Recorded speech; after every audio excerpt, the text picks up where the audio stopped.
once again. E aí galerinha, mais um aulão com o tio Dani, tá? Pessoal, o nosso foco hoje da aula, tá? É nazifascismo parte 2, tá? Só pra gente lembrar da última aula, a gente era nazifascismo parte 1 e a gente focou o fascismo italiano, né? A origem do fascismo, as características do fascismo, em que contexto histórico surge o fascismo. Final da Primeira Guerra Mundial, tá? A Itália, apesar de estar ao lado dos vencedores da Tríplice Entente, ela sofre com, entre aspas, com fortalecimento do socialismo, com uma crise econômica, de promessas não cumpridas por ingleses e franceses. Falamos sobre Benito Mussolini, um antigo secretário do Partido Socialista Italiano, que acabou sendo expulso do partido em 1915, por apoiar a entrada da Itália na guerra ao lado da Tríplice Entente, e ele, a partir de 1919, cria a ideologia que nós chamamos de fascismo, características, xenofobia, nacionalismo exacerbado, militarismo, culto ao líder, culto à força física, tá? Então o fátio, daí deriva a palavra fascismo. O fascismo italiano buscava o quê? Resgatar os símbolos do Império Romano, fazer com que a Itália revivesse os tempos áureos do Império Romano.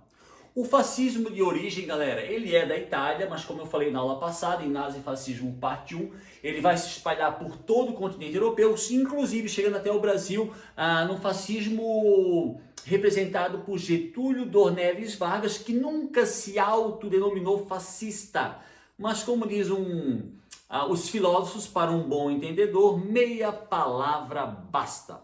Hoje o nosso foco principal é o nazismo. Pessoal, o fascismo na sua origem ele é italiano, mas a maior representação, a representação mais violenta, mais organizada do fascismo é o nazismo na Alemanha. Então a gente não pode esquecer que o nazismo é um tipo de fascismo, mas que vai se originar e se fortalecer e se desenvolver dentro da Alemanha. O símbolo do fascismo italiano era o fátio, o símbolo do fascismo alemão é a suástica. Pessoal, em nível de curiosidade, tá? A suástica, ela não é um símbolo criado pelos nazistas. Na realidade, se a gente for estudar os anais da história do hinduísmo, a suástica, mas ao contrário, ela é um símbolo hinduísta. Para quem não sabe, galerinha, o hinduísmo é considerado uma das religiões mais antigas do mundo. E a suástica no hinduísmo representa o bom, a bondade, a compaixão, o bem. Os nazistas vão se utilizar desse símbolo hinduísta, que ao contrário vai obviamente representar tudo que há de mais negativo na face da Terra. Perfeito, galera? Vamos lá. Pessoal, antes da gente explicar o que é realmente o fascismo, a gente precisa analisar primeiro o período pós-guerra dentro da Alemanha.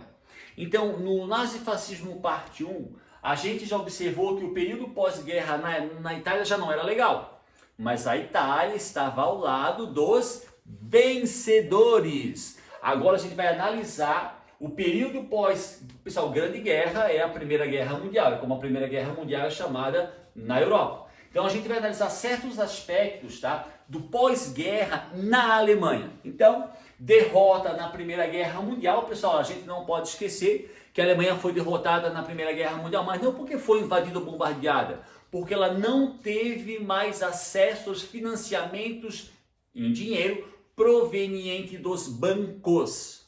E isso vai causar uma revolta muito grande perante o povo alemão, principalmente dos soldados alemães, que não entendiam o porquê da derrota se a Alemanha não tinha sido invadida, tá? Outra, o fortalecimento do socialismo. Pessoal, quando a gente analisou a Primeira Guerra Mundial, principalmente o pós-Primeira Guerra Mundial, tá? A gente observou que uma das principais consequências na Europa foi o fortalecimento do socialismo, foi o fortalecimento dos movimentos socialistas na Europa. Por quê? Porque em 1917, principalmente na Revolução de Outubro lá na Rússia. A Rússia, o maior país do mundo, se torna o primeiro país socialista. O fato da Rússia se tornar o primeiro país socialista do mundo vai acabar incentivando os movimentos socialistas em várias regiões da Europa, especialmente dentro da Alemanha. Por que, pessoal, especialmente dentro da Alemanha? Se eu perguntar para vocês, quais foram os responsáveis pela criação do socialismo científico, também chamado de marxismo? Karl Marx e Friedrich Engels. Isso em 1848. E se eu fizer uma outra perguntinha, aonde, galerinha, nasceu Karl Marx e Friedrich Engels? Eles nasceram aonde hoje seria o território da Alemanha. Então, o socialismo na sua origem, ele é alemão. Então, após a Primeira Guerra Mundial, em função da derrota da Alemanha, que vai trazer uma série de crises econômicas, políticas e sociais, explode na Europa, tá? O movimento socialista, principalmente dentro da Alemanha. Tanto que eu botei aqui, ó, Revolução Socialista. Entre o ano de 1918 a 1919, acontece dentro da Alemanha uma revolução socialista, com os mesmos ideais da Revolução Russa. Que ideais? Implementar na Alemanha um sistema socialista. Então a Alemanha, logo depois de sair da Primeira Guerra Mundial derrotada, ela se vê dentro de uma guerra civil causada pela Revolução Socialista de 1918 a 1919. Um outro componente, pessoal, que vai colaborar muito com essa situação de crise é as cláusulas impostas pelo Tratado de Versalhes. Tratado criado por ingleses e franceses. Nós não podemos esquecer que os Estados Unidos não assinou o Tratado de Versalhes e que o principal parceiro comercial da Alemanha no pós-guerra foram os Estados Unidos. E esse tratado, pessoal, o Tratado de Versalhes, criados por ingleses e franceses, tinha dois objetivos principais: punir e humilhar a Alemanha. As cláusulas do tratado, tipo perda de todas as colônias na África e na Ásia, tipo a desmilitarização da fronteira alemã com a França, tipo a diminuição da marinha alemã, tipo a extinção da aeronáutica, tipo o pagamento de uma indenização de 32 bilhões de dólares para um país que perdeu a guerra porque não tinha dinheiro. E inclusive algumas regiões do próprio território alemão foram dadas a outros países, como por exemplo Polônia. O Tratado de Versalhes, pessoal, então a Alemanha já vinha de uma derrota da Primeira Guerra Mundial. A Alemanha, logo após a Primeira Guerra Mundial, já tinha presenciado uma guerra civil devido a uma revolução socialista. As cláusulas impostas pelo Tratado de Versalhes vão causar uma crise econômica, social e política. Todo país, pessoal, todo país, isso não é só a Alemanha, a Alemanha não é uma exceção, todo país, quando ele se encontra numa grave crise política, econômica e social, isso dá margem ao surgimento de movimentos extremistas, sejam eles de direita, sejam eles de esquerda, ou sejam eles de um outro tipo de ideologia. Isso não foi diferente na Alemanha, tanto que de 1919 a 1920 passa a surgir o Partido dos Trabalhadores, criado por Anton Gleixer. Esse partido, criado em 1919 até 1920, ele se chamava Partido dos Trabalhadores Alemães. Esse partido, a partir de 1920, ele passa a se chamar Partido Nacional Socialista dos Trabalhadores Alemães, vulgo Partido Nazista. Então, na realidade, a origem do Partido Nazista, pessoal, é o Partido dos Trabalhadores Alemães, que surgiu em 1919. Esse partido vai ter a sua nomenclatura modificada a partir de 1920, passando a se chamar Partido Nacional Socialista dos Trabalhadores Alemães, mais conhecido como Partido nazista. Professor, que coisa estranha, né? O senhor falou que um dos principais inimigos do fascismo são os socialistas. Sim, mas o senhor está ali, ó, ali tá, Partido Nacional Socialista. Então, dentro do nome do Partido Nazista existe socialismo. Sim, mas é o socialismo fascista. Só para relembrar, galerinha, o Mussolini, Benito Mussolini, antes de criar a ideologia fascista, ele pertenceu a movimentos de cunho socialista. Ele foi chefe editor de jornais socialistas. Ele foi secretário de um partido socialista. O seu pai participava de movimentos socialistas. Então, quando Mussolini ele cria o fascismo, obviamente, pessoal, até de forma indireta, o fascismo ele vai ter algumas características presentes no socialismo. O socialismo marxista, ele prega que o Estado passa a ser controlado pelo proletariado e que o Estado controla toda a economia, não existindo a propriedade privada. No caso do socialismo fascista, o Estado não é controlado por uma classe social, ele é controlado pelo partido.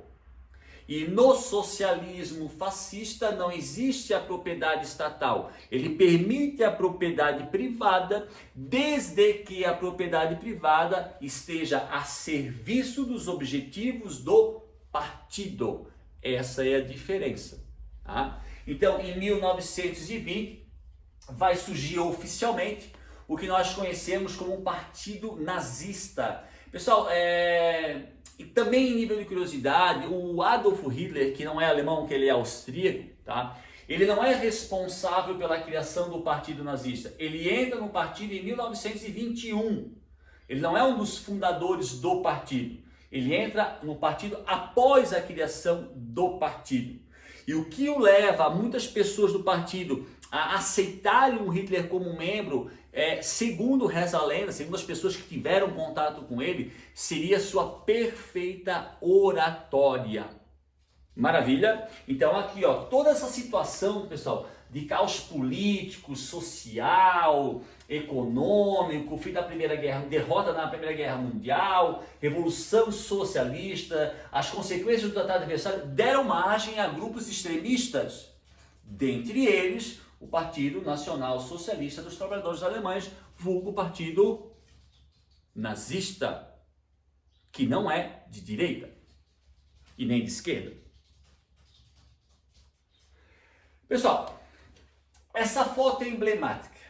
Tá, professor, o senhor no início da aula falou que o fascismo é uma criação italiana. Sim. Na aula Nazi-Fascismo Parte 1, o senhor falou das características do fascismo. Sim.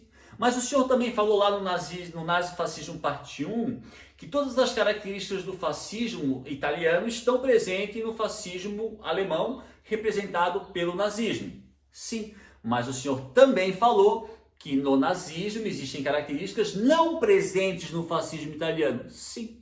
Quais são, professor? Superioridade racial e espaço vital. Pessoal, o que vai diferenciar o nazismo, que é um fascismo na Alemanha, do fascismo italiano, é que no nazismo existem duas características que não estão presentes no fascismo italiano. É a superioridade racial e o espaço vital. Aqui eu coloquei uma foto de um soldado alemão, tá? Que segundo as concepções, né, de raça dos nazistas, seria considerado por eles a espécie, o ser humano superior, o ariano, né? Então esse mais ou menos era o biotipo do que os nazistas consideravam como um ser humano superior, tá? Pessoal, o nazismo na sua base, tá? Ele é extremamente segregacionista, extremamente racista e preconceituoso. Os nazistas eles vão elencar raças superiores, raças intermediárias e raças inferiores. Segundo a concepção nazista, essas raças superiores, para se desenvolver, para criarem os seus filhos, criarem as suas famílias, eles vão necessitar de um espaço vital. Vejam o que significa no Google a palavra vital. Então, de acordo com a concepção de superioridade racial dos nazistas, e isso, galerinha, eles levavam muito a sério, tá? Eles diziam que essa raça dita superior necessitava para se desenvolver de um espaço vital. As raças intermediárias poderiam ser escravizadas e as raças tidas como inferiores exterminadas. Pessoal, só por curiosidade, quando a Segunda Guerra Mundial acabou em 1945, com a derrota da Alemanha nazista, existiam na Alemanha aproximadamente 15 milhões de escravos, poloneses, ucranianos, russos, húngaros, búlgaros, raças tidas como mais ou menos inferiores, 15 milhões de escravos, fora, galerinha, os 8 milhões de judeus e ciganos que foram mortos em campos de extermínio, como o campo de Auschwitz, localizado na Polônia. Só esse campo matou 1 milhão de pessoas, na sua grande maioria em câmaras de gás. Mas isso é um assunto que nós discutiremos em Segunda Guerra Mundial. Então, superioridade racial e espaço vital são duas características que diferenciam o fascismo alemão do fascismo italiano. Beleza? Pessoal, por incrível que pareça, tá? Os nazistas na Alemanha, eles vão chegar ao poder por vias um tanto quanto democráticas. Mas isso lá em 1930, em 1931, em 1932, em 1933. No período, pessoal, ali em 1920, 21, 22, 23, tá?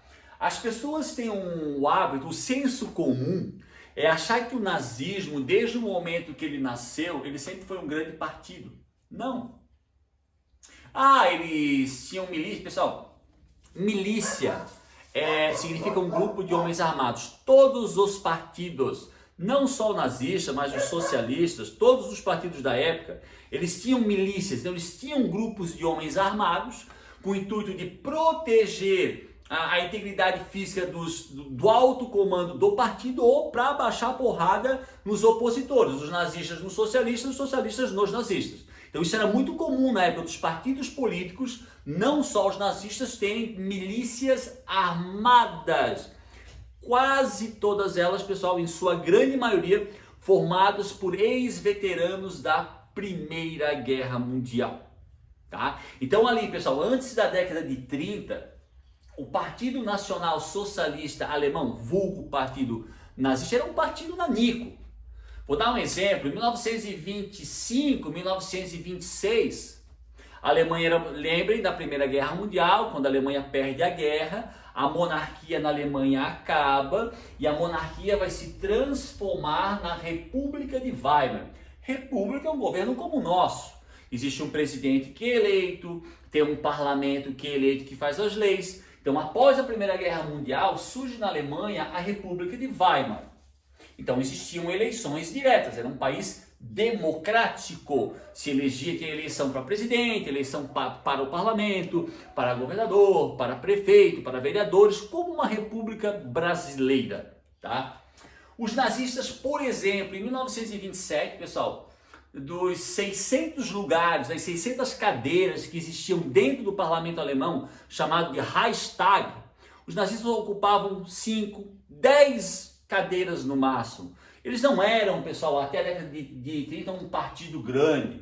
Assustavam um pouco, chamavam atenção com marchas, desfiles e bandeira, barará, mas isso não impactuava muito a população, ao ponto de num parlamento de 600 parlamentares, eles terem no máximo 10 parlamentares.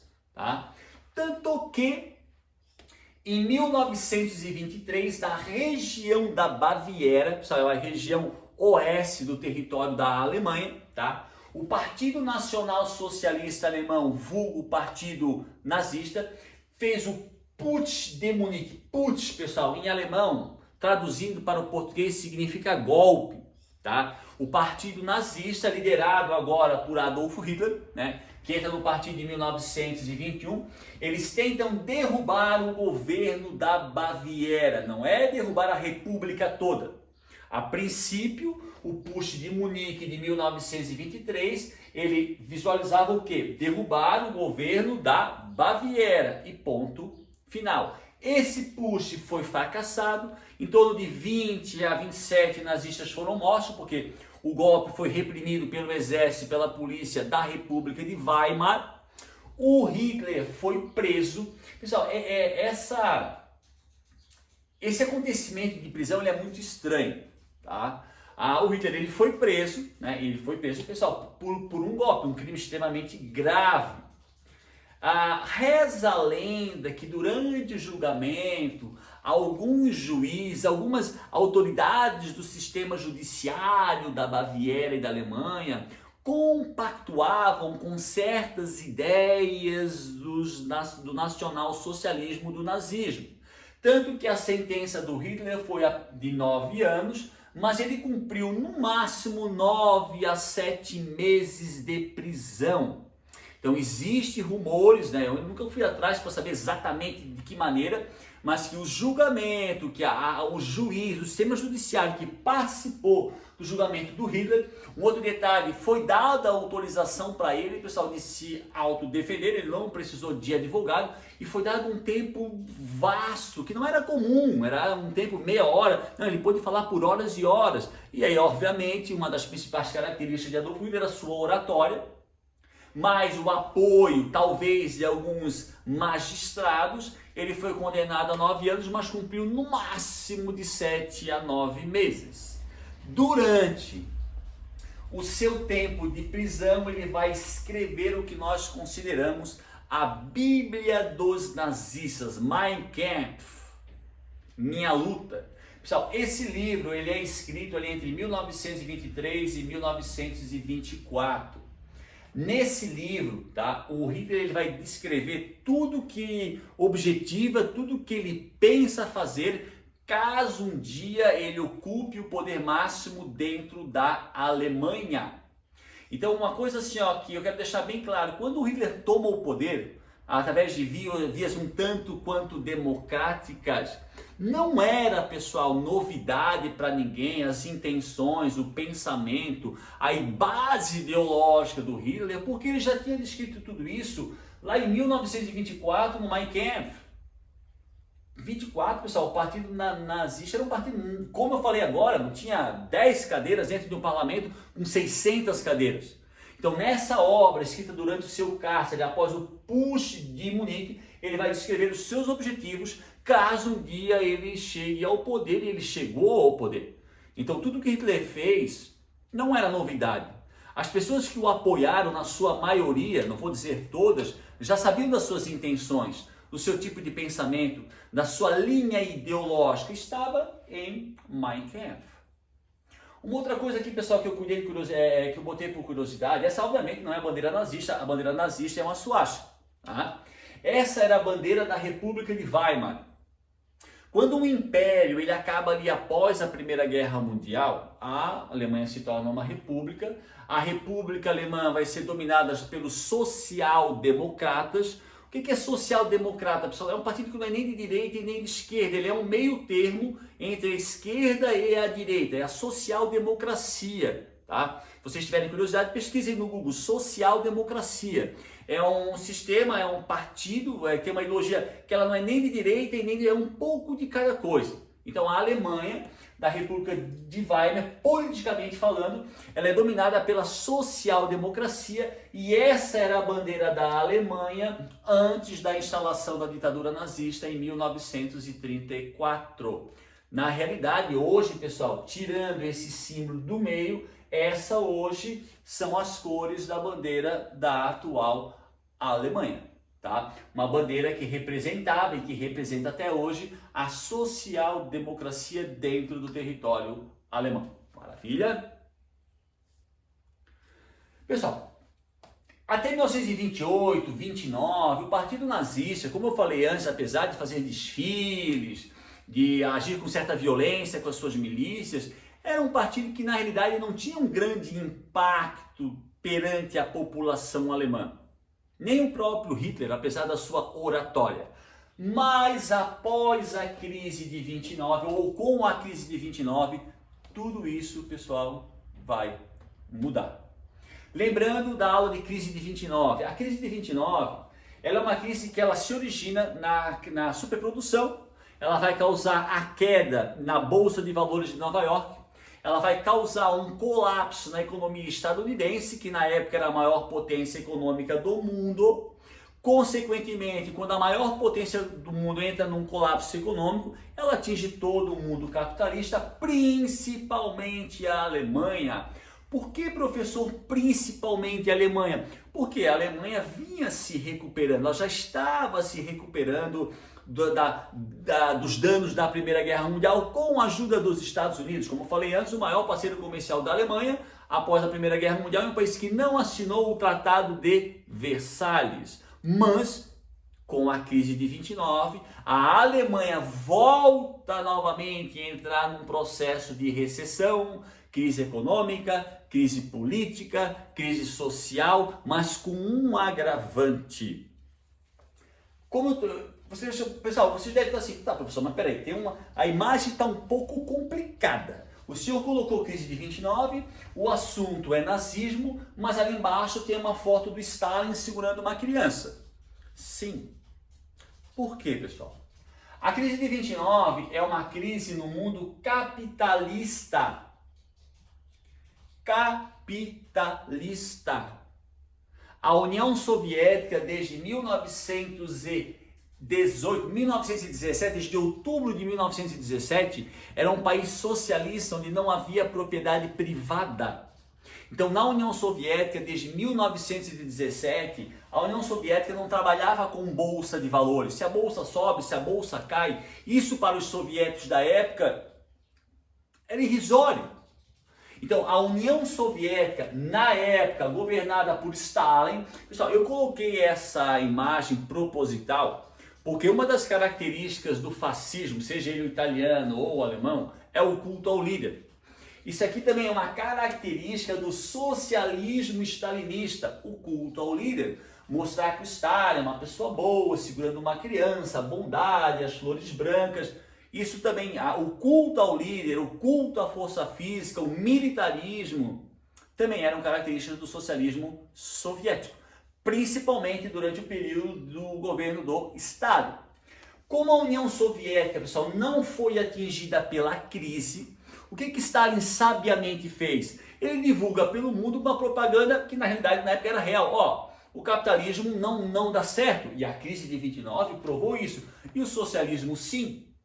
Então, uma das principais consequências da crise de 29, que é uma crise causada na Bolsa de Valores de Nova York, que vai atingir todo o mundo capitalista, inclusive o Brasil e principalmente a Alemanha, é o fortalecimento dos movimentos socialistas. E mais uma vez, especialmente na Alemanha, porque como eu falei anteriormente, o socialismo na sua origem, ele é alemão. Então, a crise de 29 traz todo aquele colapso, aquela conturbação, mais o fortalecimento do socialismo dentro da Alemanha. Só que num período que já existia partidos como o Partido Nazista, que até então não era um partido de grande expressão política.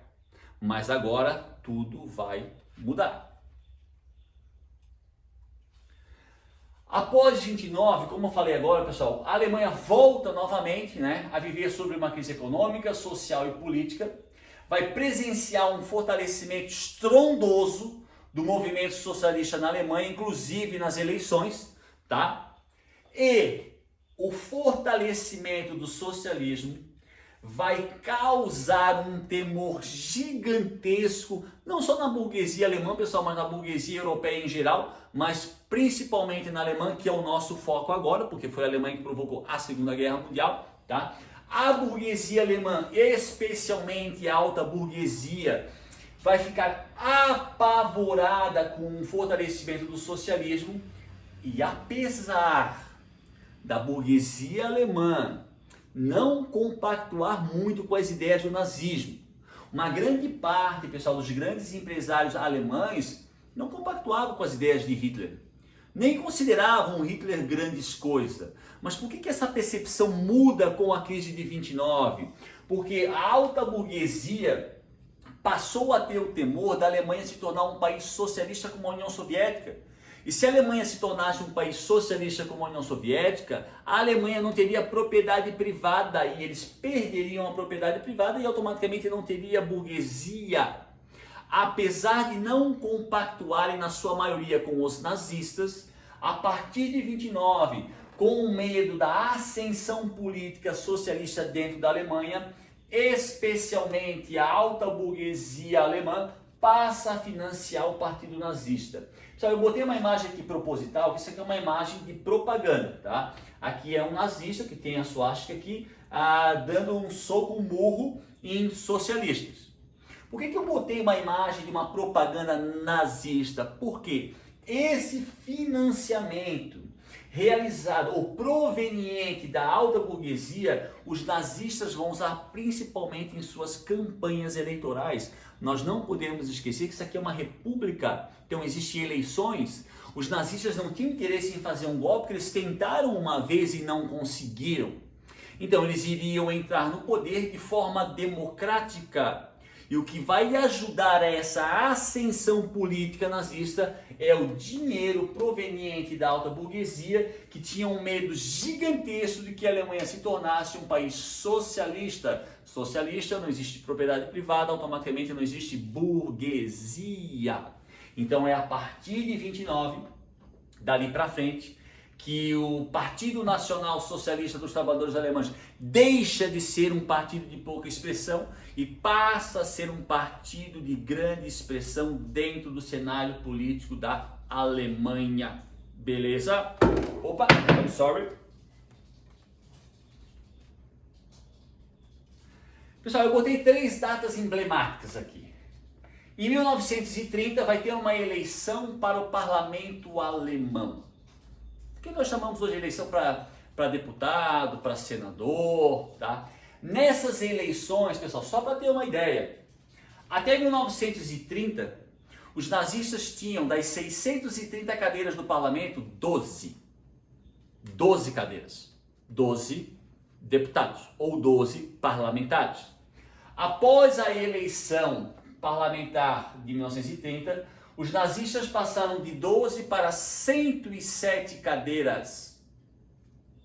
Não era o partido majoritário, pessoal. O partido majoritário continuava a ser o partido os sociais-democratas, que representavam a bandeira da República de Weimar. Mas convenhamos, de 12 antes de 30 para 107 é um aumento substancial. Causado pelo quê? Obviamente pela crise causada pela quebra da Bolsa de Valores de Nova York, mas principalmente pela ajuda financeira recebida da alta burguesia.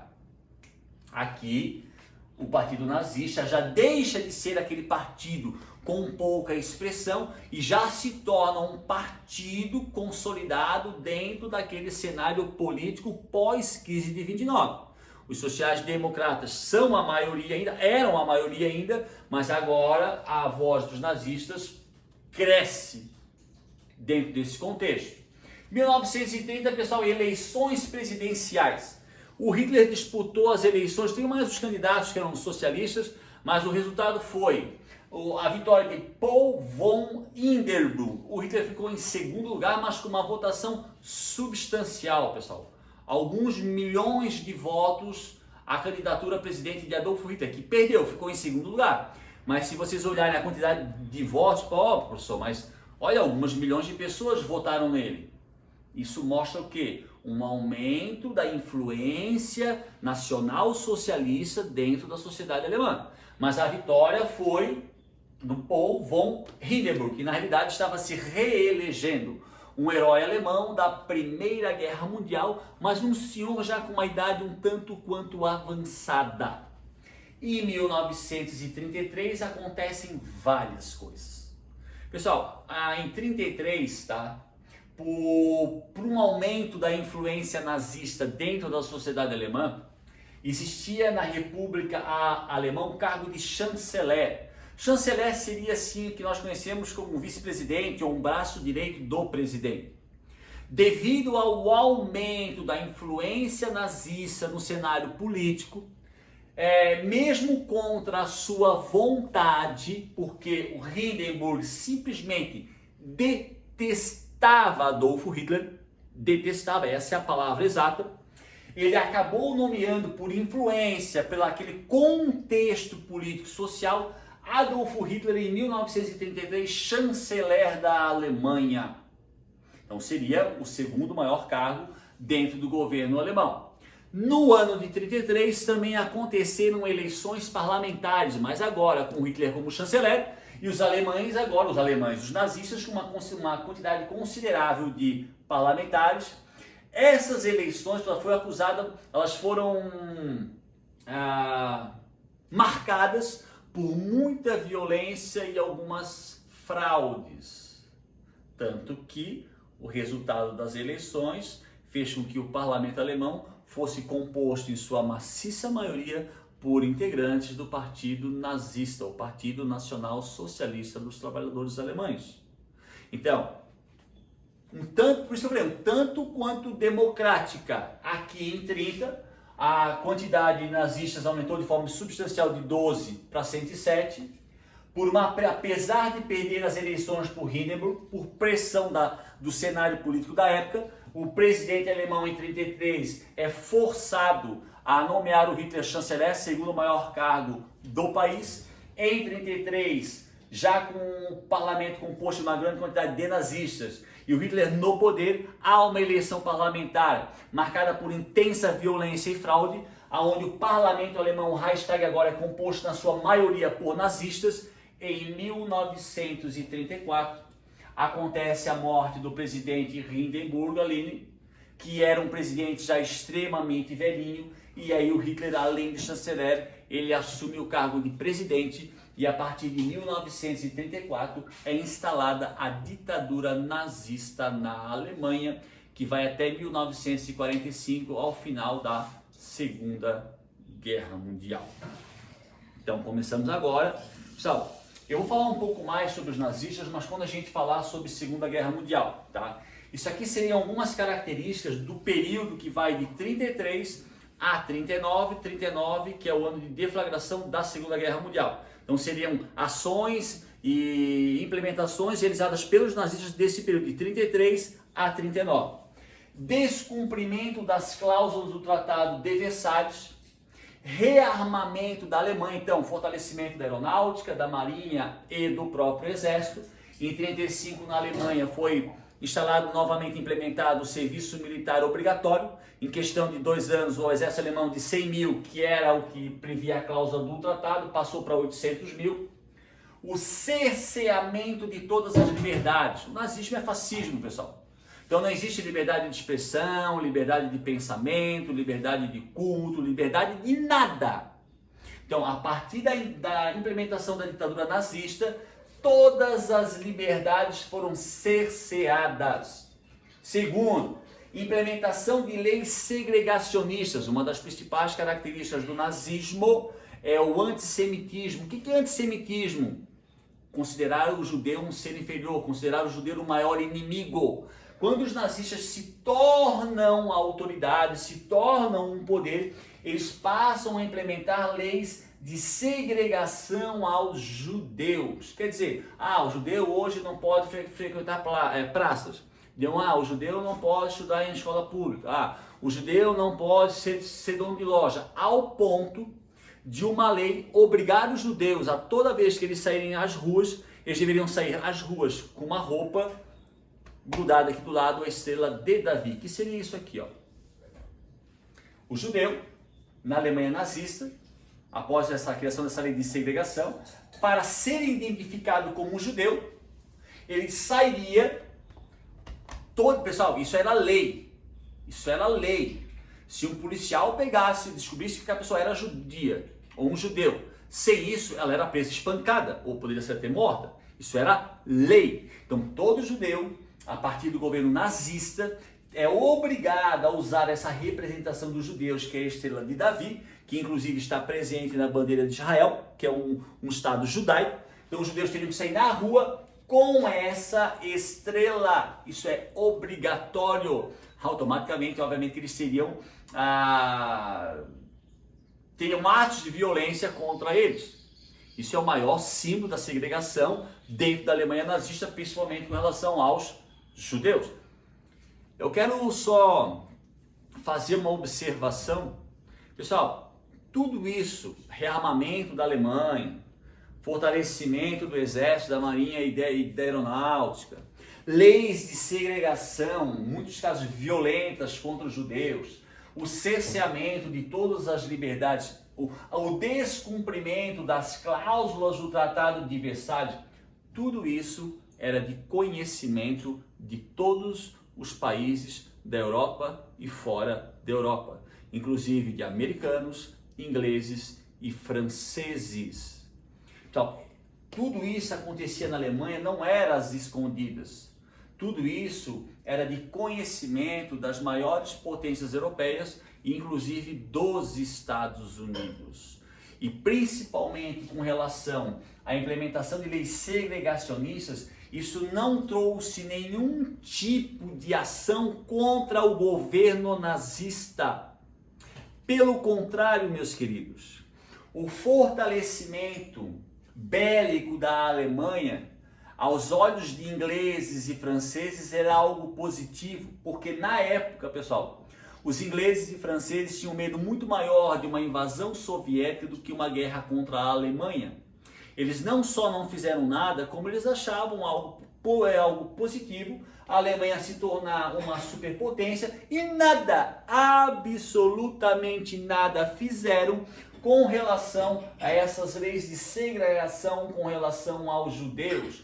Durante o período anterior à Primeira Guerra Mundial, inclusive, os exércitos nazistas anexaram alguns territórios, como a Áustria e a Tchecoslováquia, sem a interferência nenhuma de ingleses e franceses.